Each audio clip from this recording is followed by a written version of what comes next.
দিনটা ছিল মঙ্গলবার আর সেদিন ছিল সংক্রান্তি পুজো। তো আমাদের বাড়িতে পুজোর জন্য দাদা হনুমান চালিশা পড়ছিল, দিদা পায়েস বানাচ্ছিল।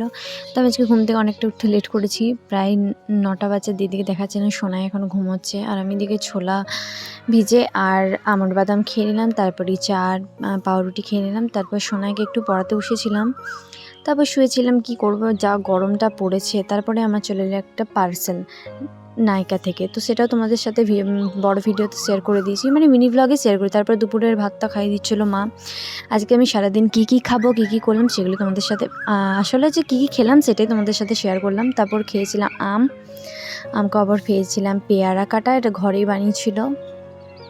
তারপরে আবার বিকেলবেলায় দুটো পার্সেল চলে এসেছিলো ফ্লিপকার্ট থেকে, তো সেগুলো ভিডিওগুলো পোস্ট করবো। আর এখানে সোনাইয়ের আমি বিকেলবেলায় বসে চিপস খাচ্ছিলাম। তারপরে খেয়েছিলাম ম্যাঙ্গো লস্যি, তারপর রাত্রে চিলি চিকেন আর রুটি দিয়ে খাবারটা শেষ করলাম।